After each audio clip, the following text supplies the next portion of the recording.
मनुष्य जीवन में जो भी समस्याएं आए, उन सब समस्याओं को हल करने का एकमात्र साधन है ज्ञान, जो श्रीमद् भगवद गीता के जरिए स्वयं भगवान हर मनुष्य आत्मा के लिए प्रदान किए हैं।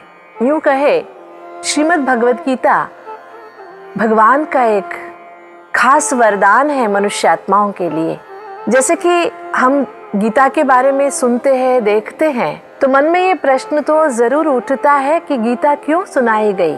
गीता केवल एक व्यक्ति के समाधान के लिए सुनाई गई, मन ये मानने को तैयार नहीं होता है। गीता स्वयं भगवान की गाई हुई सर्व मनुष्य आत्माओं के लिए सर्वकालिक सत्य है और जीवन के लिए एक मार्गदर्शनीय अनुपम ज्ञान निधि है। जैसे कि हम सभी जानते हैं, श्रीमद् भगवद गीता महाभारत के बीच में लाई गई और ऐसे कहते हैं कि अर्जुन युद्ध करने से मना कर दिया कि मैं युद्ध नहीं करूंगा, तो अर्जुन को पुनः युद्ध के लिए तैयार करने के लिए श्रीमद् भगवद गीता सुनाई गई। लेकिन आपको ये नहीं लगता कि हर मानव हर रोज सुबह से शाम तक आंतरिक युद्ध से ही गुजरता है? मन में कई सारी ऐसी चीजें होती है जिसमें संघर्ष पैदा हो जाता है। जैसे हमें दिखता है वैसे नहीं होता है। ऐसे ही श्रीमद् भगवद गीता का एक दृश्य बहुत अनुपम है और सोचने के लिए हमें मजबूर कर देता है। जैसे कि जो अर्जुन 13 साल युद्ध की तैयारी में अपना जीवन बिताया और युद्ध के लिए उत्साहित था और युद्ध करने के लिए नए नए अस्त्र शस्त्र भी सीख के आए, इतने तक शास्त्र कहते हैं कि वो इंद्र से भी युद्ध विद्या सीखने के लिए गए थे। फिर जब युद्ध की घड़ी आ पहुंची तो अर्जुन अपने आप से परेशान हो गए। युद्ध करने से मना क्यों कर दिया? ऐसे कहते हुए न योत्से गोविंदम न योत्से गोविंदम, मैं युद्ध नहीं करूंगा, क्यों बैठ गए? क्या कभी कभी हमारे साथ भी ऐसे होता है? जैसे कि बच्चे पूरे साल पढ़ते हैं, स्कूल जाते हैं, कॉलेज जाते हैं, यूनिवर्सिटीज में पढ़ते हैं, एग्जाम्स के जब समय नजदीक आ जाते हैं तो अपने आप से निरुत्साही हो जाते हैं, पीछे हट जाते हैं और मन में डिलेमास हो जाते हैं, जिसके कारण बहुत सारे तनाव पैदा हो जाता है। आप देखेंगे जब एग्जाम्स के डेट्स नजदीक आ जाते हैं, सभी डॉक्टर्स के पास बच्चे ही पेशेंट्स लाइन में खड़े दिखते हैं। ऐसे क्यों होता है? जब हर किसी को पता है अगले क्लास में जाना है, कक्षा में जाना है, तो पढ़ाई जो पढ़ी है उसकी एग्जाम्स तो देनी ही है। फिर एग्जाम के टाइम पर ऐसे क्यों होता है? जैसे अर्जुन को हुआ था, जैसे कि दिखाते हैं, दृष्ट्वेवं स्वजनम कृष्ण युत्सं समुपस्थितम सीदन्ति मम गात्राणि मुखम च परिशुष्यति। ऐसे क्यों हो गया? अपनों को देखकर मेरे मुंह सूखा जा रहा है। ऐसी परिस्थिति क्यों उद्भव हो गई? इसका कारण क्या लगता है आपको? ये श्रीमद् भगवद गीता एक अद्भुत वार्तालाप है परमात्मा और मनुष्यात्मा के बीच में। जब मनुष्यात्मा अपने खुले दिल से भगवान के सामने अपनी समस्याएं बताता है तो उन समस्याओं से बाहर निकलने का स्वयं भगवान मार्गदर्शन देते हैं, जिसको ही ज्ञान कहा जाता है। उसी ज्ञान को गीता के रूप में लिखा गया है और यह अद्भुत वार्तालाप परमात्मा और मनुष्यात्माओं के बीच में जो हुआ था और हो रहा है।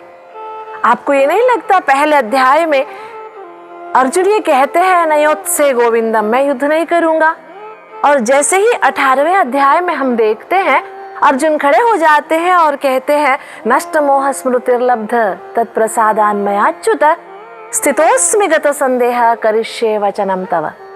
आपकी बातों को सुनकर, आपके इन वचनों को सुनकर, महावाक्यों को सुनकर मेरे मोह नष्ट हो गए, मन में जितने भी संदेह थे सारे निवारण हो गए। मैं जिंदगी भर आपकी बातें सुनता रहूंगा।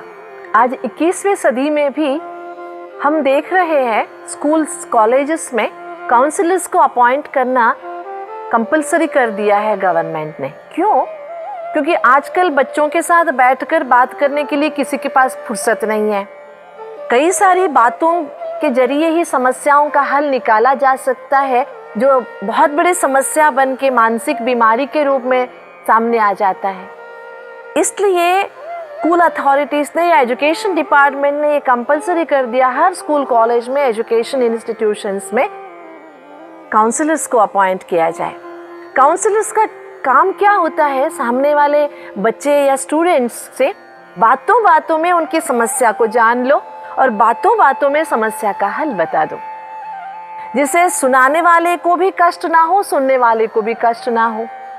ये आज हमको लग रहा है बहुत वंडरफुल मेथड है काउंसलिंग, लेकिन हजारों साल पहले जब भगवान इस धरा पर अवतरित हुए थे और स्वयं गीता ज्ञान सुनाया था, जिसका गायन आज तक चला आ रहा है, ऐसी घड़ी पुनः आने की इंतजार में हर मानव खड़ा है, क्योंकि हर मनुष्य को अपने दिल के हाल सुनाने के लिए कोई चाहिए।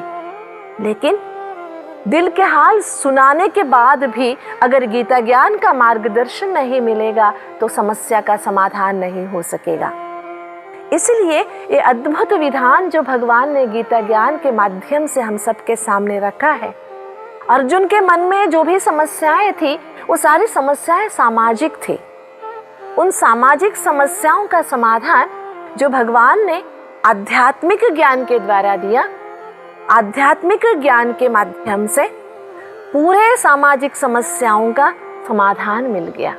जैसे कि अर्जुन ने 18वें अध्याय में ये कहा है कि नष्ट मोह स्मृतिर्लब्ध तत्प्रसादान मयाच्युत स्थितोस्मि गत संदेह करिष्ये वचनम तव। मतलब मेरे अंदर संदेह उत्पन्न हो गए थे, आपकी बातें सुनकर मेरे मन के अंदर जो संदेह थे वो सारे संदेह मिट गए। तो एक कारण हमारे पास ये समझ में आया कि अर्जुन के मन में जो भी विषाद था, तनाव दिखने में आता था, ये अर्जुन की जो मनोदशा है जिसमें डिलेमास नजर आ रहे थे, उस मनोदशा का मूल कारण है संशय या संदेह।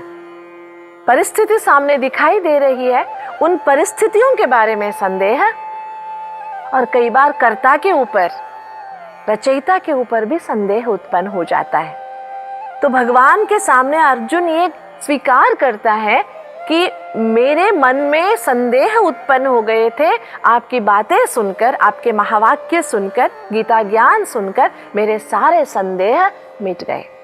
एक बात हमारे सामने यह स्पष्ट हुई कि सदियों से हम गीता सुनते आए हैं, जाप करते आए हैं, गीता पाठ करते आए हैं, गीता सत्संग सुनते आए हैं, लेकिन हमारे मन में जो भी डिलेमास चल रहे हैं, कंटिन्यू हो रहे हैं, समाप्त नहीं हो रहे हैं, का मूल कारण है कि केवल गीता पढ़ने से, पाठ करने से, जपने से समस्या का समाधान नहीं मिलता। क्योंकि जब तक गीता ज्ञान को अपनाया नहीं जाता, गीता ज्ञान को जीवन में उतारा नहीं जाता, तब तक गीता ज्ञान से हाँ समय सफल हो सकता है, उस समय हमारे से कोई पाप नहीं होगा, बस इतना ही फायदा है। क्योंकि सदियों से हम ये सुनते आए, शत श्लोके पंडिता, कुछ श्लोक पाठ कर लो तो पंडित बन जाओगे, और कुछ श्लोक पाठ करने से पुण्य कमा लोगे। लेकिन पुण्य कमाना माना, पाप नहीं करना माना, मन में जो भी क्लेश है, क्षति है, दुर्दशा है, उनसे मुक्त होना। तो उनसे मुक्त होने के लिए ज्ञान को अपने अंदर उतारना पड़ेगा। ज्ञान तब उतरेगा जब हम ज्ञान को समझने का प्रयास करेंगे। तो समझने के प्रयास करते हुए जब बातों को हम जीवन में उतारते हैं तो जिंदगी की बहुत सारी समस्याओं से हम मुक्ति पा लेते हैं। जैसे कि एक छोटी सी एग्जाम्पल है, ताला बनाता है तो उसके साथ चाबी भी बनाता है, और आप सबको पता हो ताला बड़ा होता है लेकिन चाबी छोटी होती है। और एक बात बहुत अच्छी समझने की है, ताला लगाने के लिए भी वही चाबी काम आती है और निकालने के लिए भी। ज्ञान एक ही होता है, लेकिन ज्ञान को कैसे हम अप्लाई करेंगे जिंदगी में, उसके आधार से जीवन सुखमय बन जाता है।